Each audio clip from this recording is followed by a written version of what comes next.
അവസാനം വരുന്ന മറുപടി വിവരം എന്ന് പറയുന്നത് ഭർത്താവിന്റെ പേര് ഭർത്താവിന്റെ ആദ്യ ഭാര്യയിൽ ഉണ്ടായ മകൻ ഉപയോഗിക്കാൻ പാടില്ല എന്ന രീതിയിൽ അവൻ ആ പേരിൽ അറിയപ്പെടാൻ പാടില്ല, അതിനോട്ട് ടച്ച് ഉണ്ടാവാൻ പാടില്ല, അവനെ വേർതിരിച്ചുകൊണ്ട് വേണം അത് പുറത്തേക്ക് വരാൻ, അവൻ ആ പേര് സുധി എന്ന പേര് ഉപയോഗിക്കാൻ പാടില്ല എന്നുള്ള രീതിയിലാണ് പുറത്തു വരുന്നത്. ഞാൻ വീഡിയോയ്ക്ക് അതോട് പോകുന്നതിന് മുമ്പ് അത് ഞാൻ നിങ്ങളൊരു കമന്റ് വായിച്ച് കേൾപ്പിക്കാം. രേണു സുധിയുടെ ചേച്ചി ഇട്ട ബില്ല് കണ്ടിരുന്നു. അതിലെ രേഷ്മ പി തങ്കച്ചനെ എഡിറ്റ് ചെയ്ത് കയറ്റിയതാണ്. ഹൈ ക്വാളിറ്റി വീഡിയോ സ്നാപ്ഷോട്ട് എടുത്ത് സൂം ചെയ്താൽ കാണാം. അതിൽ വൈറ്റ് ഷെയ്ഡ് വരുന്നതെല്ലാം എഡിറ്റിംഗ് ആണ്. എഡിറ്റ് ചെയ്തപ്പോൾ GST നമ്പർ വരെ മാറ്റി. അത് ഫേക്ക് നമ്പറാണ്. അതിൽ രേഷ്മ എന്ന ഫോണ്ട് ഡോട്ട് മാട്രിക്സ് പ്രിന്ററിൽ അങ്ങനെ വരില്ല.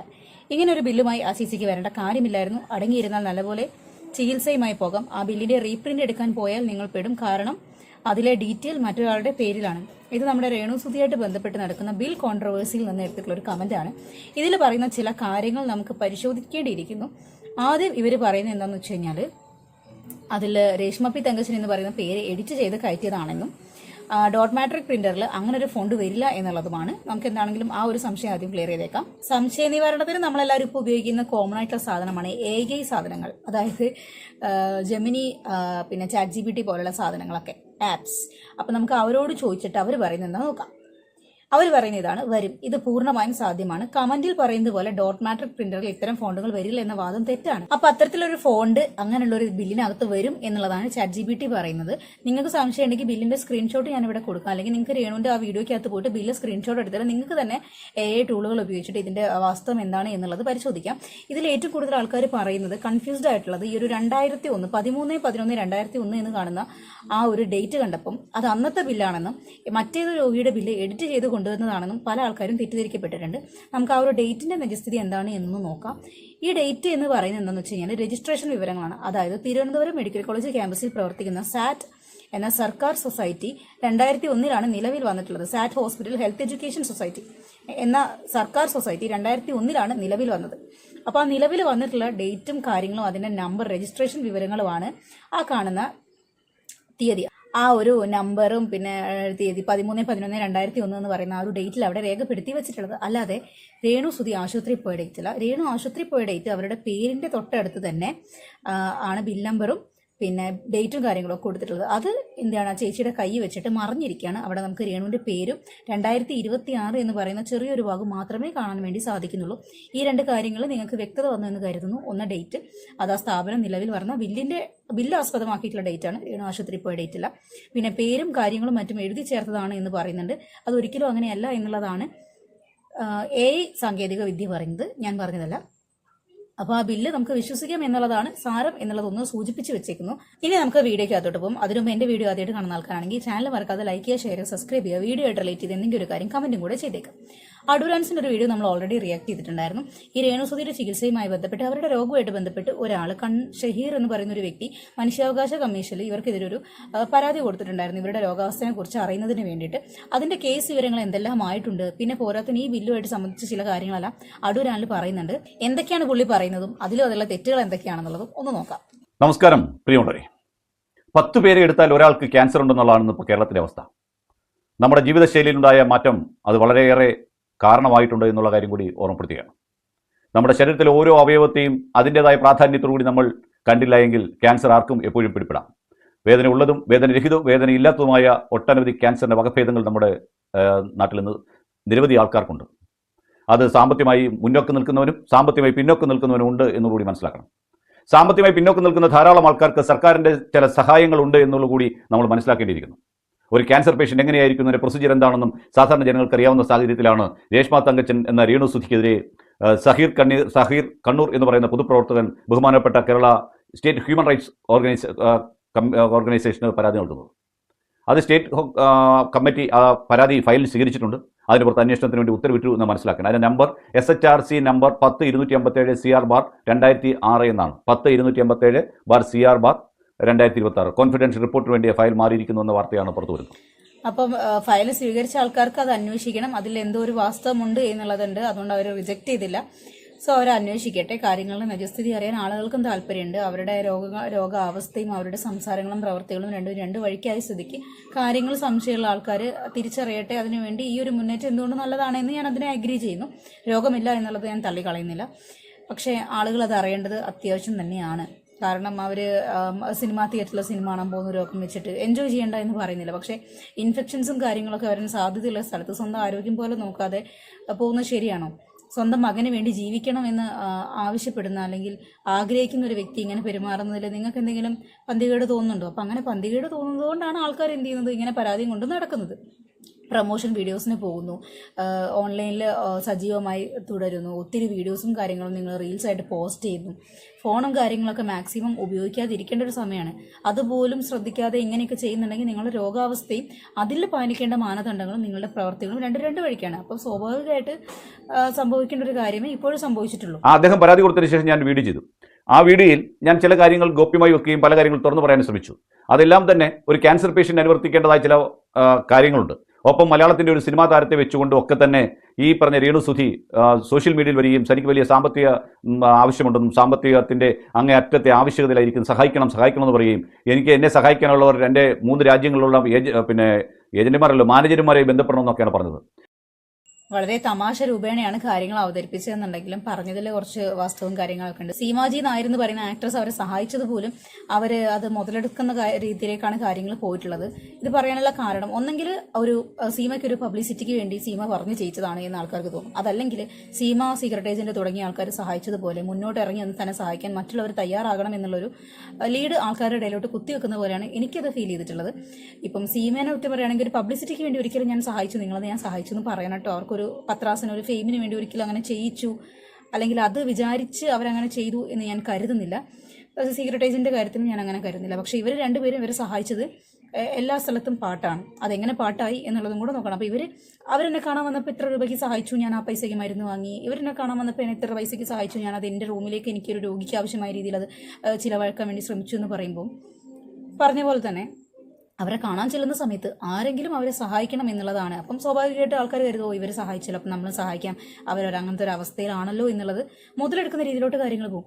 സാധാരണക്കാരായ ക്യാൻസർ പിടിപെട്ട് ചികിത്സ തേടുന്ന ആൾക്കാർക്ക് എന്താണ്, അവർക്ക് ഇതേമാതിരി QR കോഡും ഗൂഗിൾ പേ നമ്പറും കൊണ്ട് ആൾക്കാരുടെ ഇടയിലൂടെ ഇറങ്ങി ചെല്ലാൻ വേണ്ടി പറ്റുമോ? അതിൻ്റെ ആവശ്യം എന്താണ്? നമ്മുടെ സർക്കാർ ഒത്തിരി സ്കീമും കാര്യങ്ങളും ഇത്തരത്തിൽ രോഗങ്ങളും ആവശ്യതകളും അനുഭവിക്കുന്ന ആൾക്കാർക്ക് വേണ്ടി നിലനിൽക്കുന്നുണ്ട്. അതിൻ്റെ ഒരു പശ്ചാത്തലത്തിൽ ഇങ്ങനൊരു കാര്യത്തിൻ്റെ ആവശ്യമുണ്ടോ? അപ്പോൾ സഹായിച്ചവരെയും കൂടെ ഉപദ്രവത്തിലാക്കുന്ന പോലെയാണ് അവർ പ്രവർത്തിച്ചിരിക്കുന്നത്. അതിനുശേഷം അവരുടെ സഹോദരി ഒരു വീഡിയോ വന്നിരുന്നു. ആ വീഡിയോയിൽ പറയുന്ന ഒരു മരുന്ന് ഫെസ്കോയാണ്.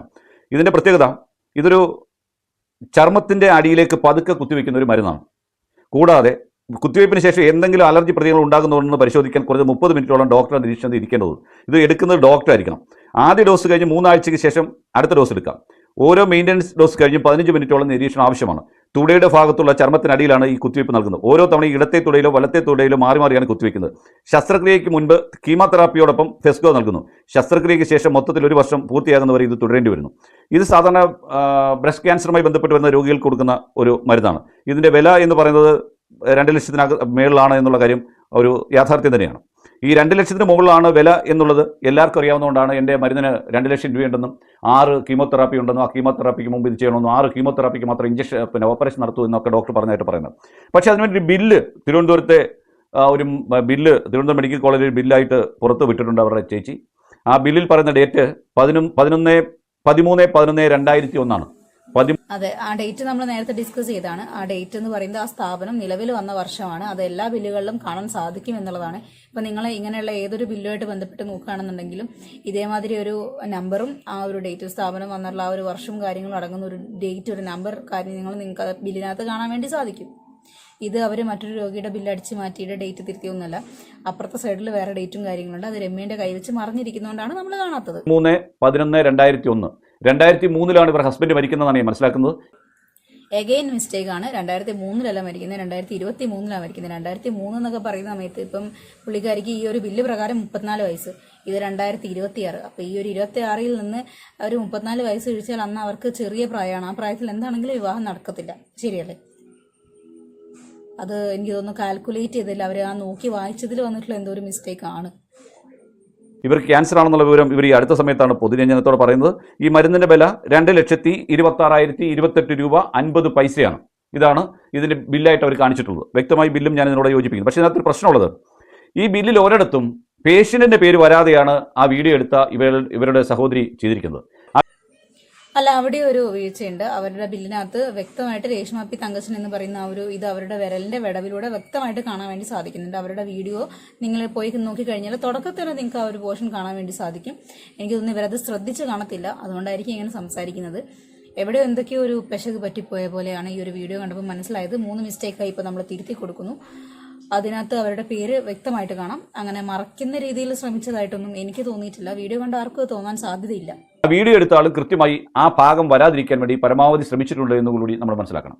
എയുടെ കാലമാണ്. നാളെ രാവിലെ അത് ആണെന്ന് ഒരുപക്ഷെ ഈ രേഷ്മ തങ്കച്ചൻ പറഞ്ഞുവിടാന്നില്ല. കാരണം നമ്മളൊക്കെ യുഗത്തിൽ എത്തിയിട്ടില്ലെങ്കിൽ പോലും അതിനു മുമ്പ് യുഗത്തിലെത്തി പൊതുജനത്തോട് സംസാരിച്ചുകൊണ്ടിരിക്കുന്ന ആളാണ് ഈ പറഞ്ഞ രേഷ്മ തങ്കച്ചൻ എന്ന രേണു സുധി. നമസ്കാരം പ്രിയമുള്ളവരെ. 10 പേരെ എടുത്താൽ ഒരാൾക്ക് ക്യാൻസർ ഉണ്ടെന്നുള്ളതാണ് ഇപ്പോൾ കേരളത്തിലെ അവസ്ഥ. നമ്മുടെ ജീവിതശൈലിയിലുണ്ടായ മാറ്റം അത് വളരെയേറെ കാരണമായിട്ടുണ്ട് എന്നുള്ള കാര്യം കൂടി ഓർമ്മപ്പെടുത്തുകയാണ്. നമ്മുടെ ശരീരത്തിലെ ഓരോ അവയവത്തെയും അതിൻ്റെതായ പ്രാധാന്യത്തോടുകൂടി നമ്മൾ കണ്ടില്ല എങ്കിൽ ക്യാൻസർ ആർക്കും എപ്പോഴും പിടിപ്പെടാം. വേദന ഉള്ളതും വേദനരഹിതവും വേദനയില്ലാത്തതുമായ ഒട്ടനവധി ക്യാൻസറിൻ്റെ വകഭേദങ്ങൾ നമ്മുടെ നാട്ടിൽ നിന്ന് നിരവധി ആൾക്കാർക്കുണ്ട്. അത് സാമ്പത്തികമായി മുന്നോക്കം നിൽക്കുന്നവനും സാമ്പത്തികമായി പിന്നോക്കം നിൽക്കുന്നവനും. ഓക്കെ, അപ്പോൾ മരുന്നുമായിട്ട് ബന്ധപ്പെട്ട കാര്യങ്ങളാണ്. അത് നമ്മുടെ സർക്കാർ ഒത്തിരി പദ്ധതികളും കാര്യങ്ങളും ഇങ്ങനെ അവശത അനുഭവിക്കുന്ന ക്യാൻസർ രോഗികളായിട്ടുള്ള ആൾക്കാർക്ക് കൊടുക്കുന്നുണ്ട്. ചില പദ്ധതികളുടെ പേര് ഞാൻ വായിച്ചു കേൾപ്പിക്കാം. കാരുണ്യ ആരോഗ്യ സുരക്ഷാ പദ്ധതി കുടുംബത്തിന് പ്രതിവർഷം 5 ലക്ഷം രൂപ വരെയുള്ള സൗജന്യ ചികിത്സയാണ്. കാരുണ്യ ബെനവലറ്റ് ഫണ്ട്, ഇതിലെ വാർഷിക വരുമാനം 3 ലക്ഷത്തിൽ താഴെയുള്ളവർക്ക് സാമ്പത്തിക സഹായം. പിന്നെ ക്യാൻസർ സുരക്ഷാ പദ്ധതി, അത് 18 വയസ്സിന് താഴെയുള്ള ആൾക്കാർക്കാണ്. മുഖ്യമന്ത്രിയുടെ ദുരിതാശ്വാസ നിധി, അടിയന്തര ചികിത്സാ സഹായത്തിനായി ഓൺലൈനായിട്ട് അപേക്ഷിക്കാം. പിന്നെ ക്യാൻസർ പെൻഷൻ, BPL വിഭാഗത്തിലെ രോഗികൾക്ക് പ്രതിമാസം 1000 രൂപ പെൻഷൻ. താലോലം പദ്ധതി സാമ്പത്തികമായി പിന്നോക്കം നിൽക്കുന്ന അത് കുട്ടികൾക്ക് വേണ്ടിയിട്ടാണ്. സ്നേഹസഞ്ജീവനി, വൃക്ക മാറ്റിവെക്കൽ, ക്യാൻസർ തുടങ്ങിയ ഗുരുതര രോഗബാധിതർക്ക് സഹായം നൽകുന്ന പദ്ധതി. കൂടാതെ ആയുഷ്മാൻ ഭാരത് എന്ന് പറയുന്നത് പോലെയുള്ള കേന്ദ്ര സർക്കാർ പദ്ധതികളും ഉണ്ട് എന്നുള്ളതാണ് അറിയുന്നത്. അപ്പോൾ ഇത്രയും പദ്ധതികൾ നമ്മുടെ നാട്ടിലുള്ള സമയത്ത് ക്യാൻസർ ബാധിതരായ ആൾക്കാർ ഭയപ്പെടാതെ തന്നെ ചികിത്സയും കാര്യങ്ങളൊക്കെ നേടാൻ വേണ്ടി പറ്റും. പക്ഷേ ഇവരുടെ വീഡിയോയിൽ ഒരു പ്രശ്നം എന്താണെന്ന് വെച്ച് കഴിഞ്ഞാൽ മരുന്നിന് ഇത്ര പൈസയാണ്, രോഗം ചികിത്സിക്കാൻ ഇത്ര പണമാണെന്ന് വല്ലാത്ത ഭീകരതയോട് കൂടിയിട്ടാണ് ഇവർ ആൾക്കാരുടെ ഇടയിലോട്ട് ഈ ഒരു രോഗത്തിനെ ഇൻട്രൊഡ്യൂസ് ചെയ്യുന്നത്. ആസ് എ പേഷ്യൻറ്റ് മറ്റ് ക്യാൻസർ രോഗികൾക്ക് സപ്പോർട്ട് കൊടുക്കുന്ന രീതിയിൽ ഇതിനെ ധൈര്യമായിട്ട് നേരിടാം എന്നൊരു രീതിയിൽ ആൾക്കാർക്ക് മെസ്സേജ് കൊടുക്കുന്ന പോലെയല്ല ഇവർ വീഡിയോ ചെയ്യുന്നത്. ആൾക്കാരെ പേടിപ്പിക്കുന്ന പോലെയാണ്. 2 ലക്ഷം രൂപ എന്ന് പറയുമ്പോൾ സാധാരണക്കാരായ ആൾക്കാരായിരിക്കും ദൈവം ഒരു മരുന്നിന് ഇത്രയാണെങ്കിൽ എന്തോരം പണം ഞാൻ ഇതിനു വേണ്ടി ചിലവാക്കേണ്ടി വരും, എന്തിനാ പണം ഞാൻ ഇതിനു വേണ്ടി ചിലവാക്കേണ്ടി വരും, അത് ഞാൻ എങ്ങനെ ഉണ്ടാക്കും എന്നുള്ള ഭയം ആളുകളായിട്ട് അവരുടെ രോഗം അവരെ കോംപ്ലിക്കേറ്റഡ് ആക്കാനേ നോക്കത്തുള്ളൂ. അതല്ലാതെ നിങ്ങൾക്ക് അങ്ങനെ ഏതെങ്കിലും പദ്ധതിയോ ആനുകൂല്യങ്ങളോ നിങ്ങൾക്ക് ലഭിക്കുന്നുണ്ട് എന്നുണ്ടെങ്കിൽ ഇങ്ങനെ ചെയ്യാം അങ്ങനെ ചെയ്യാം, ഇന്ന പദ്ധതികളുണ്ട്, നിങ്ങൾക്ക് ഇങ്ങനെ അപേക്ഷിക്കാം എന്നുള്ള കാര്യങ്ങൾ ഡീറ്റെയിൽ ആയിട്ട് അവരോട്ട് ഷെയർ ചെയ്യുകയാണെങ്കിൽ അവർക്കതൊരു സഹായമായിരിക്കും. പിന്നെ നിങ്ങൾ ഈ രോഗത്തിന്റെ ഭീകരാവസ്ഥ വല്ലാതെ പറയുമ്പം രോഗത്തിൽ വന്ന് നിൽക്കുന്ന ആൾക്കാരും ഇത് അനുഭവിക്കുന്ന ആൾക്കാർക്കും വീണ്ടും അത് ടെൻഷൻ കൊടുക്കും. അപ്പോൾ അങ്ങനത്തെ സാഹചര്യങ്ങളൊക്കെ വളരെ ശ്രദ്ധിച്ച് കൈകാര്യം ചെയ്യാൻ വേണ്ടി കുറച്ചും കൂടി അവർ ശ്രദ്ധിക്കേണ്ടതുണ്ട്. ഇത് മറ്റ് രോഗികളെയും കൂടെ ഭയപ്പെടുത്തുന്ന രീതിയിൽ, ടെൻഷനിലാക്കുന്ന രീതിയിൽ, പിന്നെ വേറെ മിസ്ലീഡിംഗ് ആയിട്ടുള്ള ഇൻഫർമേഷൻസ് കൊടുക്കുന്ന രീതിയിലാണ് ഇവരുടെ വീഡിയോസ് പലതും സഞ്ചരിക്കുന്നത്. പിന്നെ മരുന്നുമായിട്ട് ബന്ധപ്പെട്ടിട്ട് പലപ്പോഴായിട്ട് ഈ ഒരു മരുന്ന് പുറമേ നിന്ന് മേടിക്കേണ്ട സാഹചര്യങ്ങളും ഉണ്ട്. അത് നമ്മൾ തള്ളിക്കളയുന്നില്ല. പ്രധാനമായിട്ടും സ്റ്റോക്കില്ലാത്ത അവസ്ഥ, ആശുപത്രി ഫാർമസികൾ ആവശ്യമായ കീമോ മരുന്നുകൾ താൽക്കാലികമായി തീർന്നു പോകുന്ന സമയത്ത് പണം കൊടുത്ത് പുറത്തുനിന്ന് മേടിക്കേണ്ടി വരാറുണ്ട്. ലിസ്റ്റിലില്ലാത്ത പുതിയ മരുന്നുകൾ, പുതിയതായി ഇറങ്ങുന്ന വില കൂടിയ ടാർഗറ്റഡ് ഇമ്മ്യൂണിറ്റി തെറാപ്പി മരുന്നുകൾ സർക്കാർ സൗജന്യങ്ങൾ പട്ടികയിൽ ഇല്ലാത്തതിനാൽ പുറത്തുനിന്ന് മേടിക്കേണ്ടതുണ്ട്. അണുബാധ മരുന്നുകൾ, ഛർദ്ദിക്കും പ്രതിരോധ ശേഷിക്കുമായിട്ടുള്ള സപ്പോർട്ടീവ് ഇഞ്ചക്ഷനുകളും വിറ്റാമിനുകളും സർക്കാർ ഫാർമസിയിൽ ലഭ്യമല്ലാത്ത സമയത്ത് പുറത്തുനിന്ന് വാങ്ങേണ്ടി വരാറുണ്ട്. അതേപോലെ തന്നെ അണുബാധ മരുന്നുകളും ഒക്കെ അവിടെ ഇല്ലാത്ത സമയത്ത് പുറത്തുനിന്ന് വാങ്ങേണ്ടി വരും. ഫണ്ട് പരിമിതി അവസാനിക്കുന്ന സമയത്ത്, അതായത് ഈ ഇൻഷുറൻസും കാര്യങ്ങളൊക്കെ ഉണ്ടല്ലോ, നേരത്തെ നമ്മൾ തുടക്കത്തിൽ പറഞ്ഞ പോലെ ഒരു കുടുംബത്തിന് വർഷത്തിലേക്ക് 5 ലക്ഷം രൂപ കൊടുക്കുന്നുണ്ട്. അപ്പോൾ ആ 5 ലക്ഷം രൂപ എന്ത് ചെയ്യാണ്, ഫണ്ട് പരിധി അവസാനിക്കുന്ന സമയത്ത് നമ്മൾ നമ്മുടെ കയ്യിൽ നിന്ന് പണം ചിലവാക്കി ചികിത്സിക്കേണ്ട അവസ്ഥയും വരുന്നുണ്ട്. അപ്പോൾ നമ്മൾ അവർ 2 ലക്ഷം രൂപ കയ്യിൽ നിന്ന് ചിലവാക്കാതെ എല്ലാ ചികിത്സയും നിങ്ങൾക്ക് സർക്കാർ ചെയ്തു തരുമെന്നുള്ള പൊള്ളായ ഇൻഫർമേഷനും കാര്യങ്ങളൊന്നും തരുന്നില്ല. നമ്മുടെ കയ്യിൽ നിന്നും പൈസ ചിലവാക്കേണ്ട അവസ്ഥയൊക്കെ വരുന്നുണ്ട്. പക്ഷേ ഒരു ഭീമമായ തുക കൊടുക്കേണ്ടി വരുന്നില്ല. സർക്കാരിൻ്റെ പദ്ധതിയും കാര്യങ്ങളും പെൻഷനും ആനുകൂല്യം ഉള്ള സമയത്ത് നമ്മുടെ കയ്യിൽ നിന്ന് ഓരോ തവണയും 2 ലക്ഷം രൂപ വെച്ചിട്ട് 12 ലക്ഷത്തിൻ്റെ അടുത്ത് നമുക്ക് ചികിത്സിക്കേണ്ടി വരുന്നില്ല. അത് സാധാരണക്കാരായ നിങ്ങൾക്ക് മനസ്സിലാക്കാൻ വേണ്ടി പറ്റും. പിന്നെ പോരാത്തതിന് ഒരുപാട് ചാരിറ്റി, പിന്നെ സംഘടനകളും കാര്യങ്ങളൊക്കെ ഇത്തരത്തിൽ രോഗാവസ്ഥ അനുഭവിക്കുന്ന ആൾക്കാരെ ചികിത്സിക്കാനും സഹായത്തിനൊക്കെ കൂട്ടു നിൽക്കുന്നുണ്ട്. ഇപ്പോൾ നമ്മുടെ നാട്ടിൽ തന്നെ ഒരു ക്യാൻസർ പേഷ്യൻ്റ് ഉണ്ട് എന്ന് അറിയുന്നുണ്ടെങ്കിൽ ചുറ്റുവട്ടത്തുള്ള ആൾക്കാരെ സഹായിക്കാൻ മനസ്സുള്ളവരുണ്ട്, സംഘടനാപരമായിട്ടും അല്ലാണ്ടും ഒക്കെ. ശരിയല്ലേ? പാർട്ടിപരമായിട്ടൊക്കെ സഹായിക്കാൻ ആൾക്കാരുണ്ട്. അപ്പം ഇത് വല്ലാത്തൊരു ഭീമമായ അവസ്ഥയിലോട്ട് അങ്ങനെയുള്ള ആൾക്കാർക്ക് ഇൻട്രൊഡ്യൂസ് ചെയ്ത് കൊടുക്കുന്നത് ശരിയായ കാര്യമല്ല. അതുപോലെ തന്നെ വേറൊരു കാര്യം കൂടിയുണ്ട്. ഈ പറഞ്ഞ ആളിന് ഏകദേശം BPL കാർഡ് അല്ല, അവർക്ക് അതിന് മുകളിലോട്ടുള്ള വെള്ള കാർഡാണെങ്കിൽ അല്ലെങ്കിൽ നീല കാർഡാണെങ്കിൽ അത് ബന്ധപ്പെട്ട DMO വഴി നേരെ പോയി കളക്ടർ എടുത്ത് കഴിഞ്ഞാൽ കളക്ടർ ഈ പേഷ്യന്റിനുള്ള മുഴുവൻ മെഡിസിനും ഈ പറഞ്ഞ BPLകാർക്ക് കിട്ടുന്ന എല്ലാം തന്നെ കിട്ടും. അത് ഇവർക്ക് മാത്രമല്ല കിട്ടുന്നത്, അത് ഡയാലിസിസ് പേഷ്യൻസിന് വരെ കിട്ടും. വെള്ള കാർഡാണെങ്കിൽ പോലും ഡയാലിസിസ് പേഷ്യൻസിന് വേണ്ട കാര്യങ്ങളും സർക്കാർ ആശുപത്രിയിൽ നിന്ന് കിട്ടും. ഇപ്പം സ്വകാര്യ ആശുപത്രിയിൽ ബില്ല് കൂടിയതുകൊണ്ടാണല്ലോ ഇവിടുന്ന് പത്തനംതിട്ട ജില്ലയിലെ ഹോസ്പിറ്റലിൽ നിന്ന് കോട്ടയത്തേക്ക് പോയത്. അപ്പോൾ കോട്ടയത്തേക്ക് പോയപ്പോഴും എവിടുന്ന് വന്നു ഈ പൈസ? അപ്പം പിന്നെ എന്തിനാണ് പണം എന്നാണ് ഞാൻ ചോദിക്കുന്നത്. അവിടെയാണ് എന്റെ ചോദ്യം.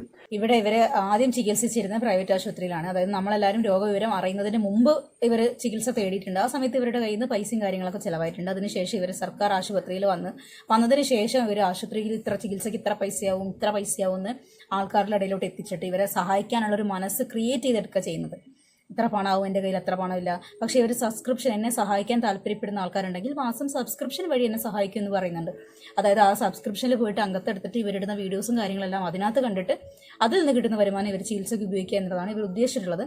അതിന് പുറമെ ഇങ്ങനെ മറ്റുള്ളവർ സഹായിച്ചു, അവർ സഹായിച്ചു എന്ന് പറഞ്ഞിട്ട് മറ്റുള്ളവരുടെ ഇടയിൽ നിങ്ങൾ പിന്നെ സഹായിക്കണമെന്ന് പറയുന്ന തരത്തിലോട്ട് കാര്യങ്ങൾ എത്തിക്കുകയും കൂടെ ചെയ്യുന്നുണ്ട്. അതാണ് ശരിയല്ലാതിരിക്കുന്നത്. ആൾക്കാർ നിങ്ങളിപ്പോൾ പേഴ്സണലായിട്ട് കാണാൻ വരുന്ന സമയത്ത് നിങ്ങളെ വന്ന് കാണുകയോ സഹായിക്കുകയോ പണം തരികയോ മരുന്ന് മേടിച്ച് തരികയോ സാധനം വാങ്ങി തരികയോ എന്തെങ്കിലും ചെയ്തോട്ടെ, അതൊക്കെ അവരുടെ ഇഷ്ടം, അവരുടെ താല്പര്യപ്രകാരം അവർ നിങ്ങളെ സഹായിക്കും. അതിനെ നമ്മൾ തട്ടിപ്പെന്നോ മോഷണമെന്നോ പിടിച്ചു പറയുന്നൊന്നും വിളിക്കുന്നില്ല. പക്ഷെ അതല്ലാതെ സഹായിക്കുന്ന ആൾക്കാരെ പൊതുസമൂഹത്തിലോട്ട് പരിചയപ്പെടുത്തി ഇവരെന്നെ സഹായിച്ചു, ഇത്ര പണത്തിന് സഹായിച്ചു, ആ പണം ഞാൻ ഇന്ന ആവശ്യത്തിന് ഉപയോഗിച്ചു എന്ന് പറഞ്ഞിട്ട് മറ്റുള്ളവരും തന്നെ സഹായിക്കണമെന്ന ഒരു ഇൻഡയറക്റ്റ് മെസ്സേജ് കൊടുക്കുന്നത് അതിനോട് വിയോജിപ്പ് തന്നെയാണ്. ഓരോ സമയം രേണു സുധി സമൂഹത്തോട് പറയുന്ന കാര്യങ്ങൾക്ക് പരസ്പര വിരുദ്ധമായ കാര്യങ്ങൾ പൊതുസമൂഹം അറിയുന്നത് കൊണ്ടാണ് അവരെ ആൾക്കാർ എതിർക്കുന്നതും അവർ പറയുന്നതിനകത്തെ വിശ്വാസ്യത തേടിപ്പോകുന്നത്. അല്ലാതെ രേണു സുധി എന്ന ആളിന് ക്യാൻസർ വന്നതിലാരും സന്തോഷിക്കുന്നില്ല എന്ന് ആ കുടുംബം മനസ്സിലാക്കണം. ഞാനോ വേറോ ഒരാൾ പോലും സമൂഹത്തിലെ ഒരാൾ പോലും ഒരാൾക്കും വരല്ലേ എന്ന് ആഗ്രഹിക്കുന്ന ഒരു അസുഖമാണിത്. ഒരസുഖം വരല്ലേ എന്ന് പ്രാർത്ഥിക്കുന്ന കൂട്ടത്തിലാണ് ഞാൻ. അങ്ങനെ ഒരു അസുഖം ഉണ്ടെങ്കിൽ ആ അസുഖമുള്ള ആൾ പ്രവർത്തിക്കുന്ന രീതിയിലല്ല ഇവർ പ്രവർത്തിക്കുന്നത്. പക്ഷേ നമുക്കൊരാളിന് വിൽ പവർ ആവശ്യമാണ്, രോഗങ്ങളിൽ നിന്ന് പുറത്തു വരാൻ വിൽ പവർ ആവശ്യമാണ്. ഇത് ഓവറായി പോകുമ്പോഴും ഇരിക്കുന്ന സ്ഥലത്തേക്ക് ഒരു സിനിമാ താരത്തെ പിടിച്ചെടുക്കി അവരെ കൂടെ ഇരുത്തി വീഡിയോ ചെയ്യുകയൊക്കെ ചെയ്ത് അവരുടെ ഫോട്ടോ വെച്ച് പോലും ഇങ്ങനെ ഒരു പണപ്പിരിവ് നടത്തുന്ന പോലെ ജനത്തിന് തോന്നുന്നതുകൊണ്ടാണ് പ്രിയപ്പെട്ട രേഷ്മ തങ്കച്ചൻ താങ്കൾക്കെതിരെ പലരും വീഡിയോ ചെയ്യുന്നത്. ആ ഒരൊറ്റ കാരണം കൊണ്ടാണ് സഹീർ കണ്ണൂരിന് നിങ്ങൾക്കെതിരെ പരാതി അയക്കേണ്ടി വന്നത്. അതുകൊണ്ടാണ് ആ പരാതിയിൽ എന്തൊക്കെയോ ദുരൂഹതയുണ്ട്, അല്ലെ പരാതിയിൽ പറഞ്ഞിരിക്കുന്ന കാര്യങ്ങൾ എന്തൊക്കെയോ സത്യമുണ്ട്, വസ്തുതയുണ്ടെന്ന് മനസ്സിലാക്കിക്കൊണ്ടാണ് സംസ്ഥാന ഹ്യൂമൻ റൈറ്റ്സ് ഓർഗനൈസേഷൻ കമ്മീഷൻ ഈ പറഞ്ഞ രീതിയിൽ ആ പരാതി ഫയൽ സ്വീകരിക്കുകയും അത് കോൺഫിഡൻഷ്യൽ റിപ്പോർട്ടായിട്ട് അന്വേഷണത്തിന് വിടുകയും ചെയ്തത്. ഇത് രണ്ടും തങ്ങളിൽ ഒന്ന് ടാലിയാകുമ്പോൾ മാത്രമേ ഈ പ്രശ്നം പരിഹരിക്കത്തുള്ളൂ. നാളെ രാവിലെ ഇതൊക്കെ ശരിയല്ല മറ്റേ ശരിയാന്ന് പറഞ്ഞിട്ട് കാര്യമൊന്നുമില്ല. പിന്നെ എന്ത് ചെയ്താലും അവർക്ക് സപ്പോർട്ട് ചെയ്യാൻ വേണ്ടി PR വർക്കിന് വേണ്ടി ഒരു ടീമിനെ ഉള്ളപ്പോൾ കിട്ടുന്ന പണത്തിനകത്ത് ഒരു വിഹിതം കൊടുത്ത് PR വർക്ക് ചെയ്യുന്ന പല ആൾക്കാരും, ഈവൻ അനാഥാലയങ്ങൾ വരെ നമ്മുടെ നാട്ടിലുള്ള PR വർക്ക് നടത്തുന്ന അനാഥാലയങ്ങൾ വരെ ഉള്ളിടത്തോളം കാലം ഇതിനെയൊക്കെ നമ്മൾ പറയുന്ന സത്യത്തെ മൂടി വെക്കാൻ വേണ്ടിയുള്ള എല്ലാ കരുക്കളും അവർക്ക് കിട്ടും എന്നുള്ളതാണ് മനസ്സിലാക്കേണ്ടത്. ഈ മൂടുപടം വ്യക്തിപരമായിട്ട് ആർക്കും അവരോട് ദേഷ്യമോ ഇഷ്ടക്കേടോ താല്പര്യക്കുറവോ ഒന്നുമില്ല. എനിക്കിപ്പോൾ അവരുടെ പ്രവർത്തികളിലൊക്കെ തോന്നുന്ന ഒരു അലോസരം എന്നല്ലാതെ അത് ആ ഒരു പേഴ്സണൽ ഗ്രഡ്ജ് ഉള്ളിൽ കൊണ്ടുനടക്കാനോ, ഞാൻ എപ്പോഴും പറയുന്നതാണ്, അവരെ നേരിട്ട് കാണുമ്പോൾ അവരെ ആട്ടി ഓടിക്കാനും എടുത്തിട്ട് അലക്കാനും തുണി നോക്കി കാണിക്കാനും അങ്ങനത്തെ പരിപാടിക്കൊന്നും നമുക്ക് പോകേണ്ട കാര്യമില്ല. അവർ സോഷ്യൽ മീഡിയക്കകത്ത് കാണിക്കുന്ന പ്രവർത്തികളോടും സംസാരങ്ങളോടും നമുക്കുള്ള വിയോജിപ്പ് നമ്മളത് തുറന്നു പറയുന്നു, സോഷ്യൽ മീഡിയ വഴി തന്നെ പ്രതികരിക്കുന്നു, അത്രയേ ഉള്ളൂ. അല്ലാതെ അവരോട് വ്യക്തിപരമായ ഗ്രഡ്ജ് കൊണ്ടുനടക്കുക, അവർക്ക് വേണ്ടി കൂടുതൽ അങ്ങനത്തെ പരിപാടിയൊന്നുമില്ല. രോഗം ഉണ്ടെങ്കിൽ എത്രയും പെട്ടെന്ന് അസുഖം ഭേദമാവട്ടെ. അയാൾ പറഞ്ഞ പോലെ തന്നെ ആർക്കും വരാൻ പാടില്ലാത്ത അല്ലെങ്കിൽ വരരുത് എന്ന് ആഗ്രഹിക്കുന്ന ഒരു രോഗം തന്നെയാണ് അത്. അതിന് അവരെ വഴക്ക് പറഞ്ഞിട്ടോ അവരുടെ കയറി കുതിര കയറിയിട്ടോ അവർക്കെതിരെ തെറി വിളിച്ചിട്ടോ ഒന്നും ഒരു കാര്യമില്ലെന്ന് ഇനിയെങ്കിലും ഈ രേഷ്മ തങ്കച്ചൻ മനസ്സിലാക്കണം. രേഷ്മ തങ്കച്ചൻ എന്ന സ്ത്രീയോട് ഈ സമൂഹത്തിനുള്ള സ്നേഹം എന്താണെന്ന് ചോദിച്ചാൽ, ആൾക്കാർക്കുണ്ടായ സ്നേഹം എന്താ വെച്ചാൽ അവരുടെ ഹസ്ബൻഡായ രേണു സുധിയോടുള്ള താല്പര്യത്തിനപ്പുറം ഒന്നും അല്ലായിരുന്നു കൂടി മനസ്സിലാക്കണം. അദ്ദേഹത്തിന്റെ ഭാര്യ ആയതുകൊണ്ട് മാത്രമാണ് ഈ പറഞ്ഞ രേഷ്മ തങ്കച്ചനെ പൊതുജനം അറിഞ്ഞതും ഈ രീതിയിൽ അവരെ ട്രീറ്റ് ചെയ്തുകൊണ്ട് പോകുന്നതും. അല്ലാതെ ബ്ലോഗർ ആയതുകൊണ്ട് അവർ ബ്ലോഗർ ആവാനുള്ള കാരണം ഈ പറഞ്ഞ മനുഷ്യനാണെന്ന് നോക്കണം. അപ്പോൾ ഭർത്താവിന്റെ പേര് പോലും ഉപയോഗിക്കാൻ പറ്റാത്ത രീതിയിൽ ഇവ ഏറ്റവും അവസാനം വരുന്ന മറുപടി വിവരം എന്ന് പറയുന്നത് ഭർത്താവിന്റെ പേര് ഭർത്താവിന്റെ ആദ്യ ഭാര്യയിൽ ഉണ്ടായ മകൻ ഉപയോഗിക്കാൻ പാടില്ല എന്ന രീതിയിൽ അവൻ ആ പേരിൽ അറിയപ്പെടാൻ പാടില്ല, അതിനോട്ട് ടച്ച് ഉണ്ടാവാൻ പാടില്ല, അവനെ വേർതിരിച്ചുകൊണ്ട് വേണം അത് പുറത്തേക്ക് വരാൻ, അവൻ ആ പേര് സുധി എന്ന പേര് ഉപയോഗിക്കാൻ പാടില്ല എന്നുള്ള രീതിയിലാണ് പുറത്തു വരുന്നത്. ഞാൻ മുൻ വീഡിയോയിൽ സൂചിപ്പിച്ച പോലെ ഏറ്റവും അവസാനം ഒരു സ്വന്തം മകന്റെ പേര് സ്വന്തം മകൻ ഇപ്പോഴുള്ള അവരുടെ കുഞ്ഞിന്റെ പേരിൽ പോലും ഒരു യൂട്യൂബ് ചാനൽ തുടങ്ങിയിട്ടുണ്ടെന്ന് മനസ്സിലാക്കുന്നത്. ഈ ഇത്രയേറെ വരുമാനമുള്ള ഒരാൾ വീണ്ടും പൈസ ചോദിക്കുകയും കഷ്ടമാണെന്ന് പറയുകയും ഒരു സമയത്ത് രോഗിയായി കിടക്കുകയും അത് കഴിഞ്ഞ് കുറച്ച് കഴിയുമ്പം പെട്ടെന്ന് ഉദിച്ചുയർന്ന് വന്നിട്ട് എന്താണ് പറയുന്നത്, ഫിനിക്സ് പക്ഷിയെ പോലെ ഉയർന്നു വന്നിട്ട് വീണ്ടും സമൂഹത്തിലുള്ള മറ്റു ആൾക്കാരെ മാന്യന്മാരോ അല്ലാത്തരോ അവർക്ക് വിരോധമുള്ളവരെ തെറിവിളിക്കുകയും അവർക്ക് പറയാനുള്ള കാര്യങ്ങൾ സമൂഹത്തിൽ പറയുകയും ചെയ്യുമ്പോൾ ഏതൊരു വ്യക്തിക്കും സംശയമുണ്ടാകും. എല്ലാ സംശയങ്ങൾക്കും മറുപടി പറയാൻ പറ്റുന്ന രീതിയിലുള്ള വിവരങ്ങളാണ് പുറത്തു വരേണ്ടത്. ഇവരൊരു വലിയ സെലിബ്രിറ്റി ഒന്നും അല്ലാത്തതുകൊണ്ടാണ് ഒരുപക്ഷെ കോട്ടയം മെഡിക്കൽ കോളേജിൽ നിന്ന് മെഡിക്കൽ ബുള്ളറ്റിൻ പുറത്തു വരാത്തത്. അതുകൊണ്ട് രേഷ്മ തങ്കച്ചന് പറ്റുമെങ്കിൽ നിങ്ങൾക്ക് ചെയ്യാൻ പറ്റുന്ന ഏറ്റവും കരണീയമായ കാര്യം ഈ ബില്ലിന്റെ ഉടമ ആരായിരുന്നു എന്ന് നിങ്ങൾ തെളിയിക്കണമായിരുന്നു. ബില്ലിന്റെ വിലയേക്കായി കൂടുതൽ നിങ്ങൾ കാണിക്കേണ്ടിയിരുന്നത് 2021 നിങ്ങൾക്ക് ക്യാൻസർ ഉണ്ടായിരുന്നോ, ഈ മരുന്ന് ആർക്ക് വേണ്ടി മേടിച്ചു അത് നിങ്ങൾ തെളിയിക്കേണ്ട ഒരു ബാധ്യത നിങ്ങൾക്കുണ്ട്. ആ ബില്ലിന്റെ ഉടമ, ബില്ല് ഒരു രോഗിയുടെ പേരിലായിരിക്കുമല്ലോ ഇരിക്കുന്നത്, ആ രോഗി ആരായിരുന്നു അത് നിങ്ങൾ ആ ബില്ലിൽ നിന്ന് മറച്ചു വെച്ചിരിക്കുന്നു. അപ്പോൾ മറച്ചു വെക്കാനുള്ള കാര്യങ്ങളെല്ലാം മറച്ചു വെച്ചിട്ട് നിങ്ങൾ പറയുന്നതെല്ലാം സമൂഹം വിശ്വസിക്കണമെന്ന് പറഞ്ഞാൽ അത് നടപ്പുള്ള കാര്യമല്ല സഹോദരി എന്നേ പറയാനുള്ളൂ. മുഴുവൻ പറഞ്ഞു തീരട്ടെ എന്ന് കരുതിയിട്ടാണ് നമ്മുടെ ഇടയ്ക്കാരി സംസാരിക്കാതിരുന്നത്. കിച്ചുവിന്റെ കാര്യം പറയുന്നുണ്ട്, ഒരു പരിധിവരെ ശരിയാണ്. കിച്ചുവിനെ ആരിൽ നിന്നെല്ലാമോ അകറ്റുന്ന ഒരു പ്രവണത ഇപ്പോഴത്തെ നമ്മൾ കണ്ടു.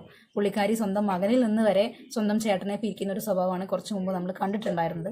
ശേഷം പറയുകയാണെന്നുണ്ടെങ്കിൽ സുധിയുടെ പേരിലാണ്, സുധിയുടെ ഭാര്യ എന്ന ലെവലിൽ തന്നെയാണ് പുള്ളിക്കാരി ഫേമസ് ആയിട്ടുള്ളത്. അതും ശരിയായ രീതിയിലല്ല, നെഗറ്റീവായിട്ടാണ് ഫേമസ് ആയിട്ടുള്ളത്. അതെല്ലാം വാസ്തവം തന്നെ. അവസാനം പറഞ്ഞതുപോലെ പേര് ഉള്ള ഭാഗമായിരുന്നു ശരിക്കും കാണിക്കേണ്ടിയിരുന്നത്. മറച്ചു വെച്ചു എന്ന് ഞാൻ പറയുന്നില്ല, മറച്ചു വെച്ചിട്ടൊന്നുമില്ല. അതിൽ നമുക്ക് പേര് വ്യക്തമായിട്ട് കാണാൻ വേണ്ടി പറ്റുന്നൊക്കെ ഉണ്ട്. അപ്പം നിങ്ങൾ ശരിക്കും കാണിക്കേണ്ടിയിരുന്നത് എമൗണ്ടിനേക്കാളും ആ ഒരു പേര്, ആ ഒരു ഡേറ്റ്, ബിൽ നമ്പർ, ഇത്രയും കാര്യങ്ങളാണ് ഡീറ്റെയിൽ ആയിട്ട് നിങ്ങൾ അതിനകത്ത് കാണിക്കേണ്ടിയിരുന്നത്. പക്ഷേ അത് നിങ്ങൾ കാണിച്ചില്ല. എന്തോ നിങ്ങളുടെ ഭാഗത്ത് നിന്ന് വന്നിട്ടുള്ള പിഴവ്. ഒരുപക്ഷെ കോൺട്രവേഴ്സിക്ക് വേണ്ടി തന്നെ ആയിരുന്നിരിക്കാം എന്ന് നമുക്ക് വിശ്വസിക്കാം.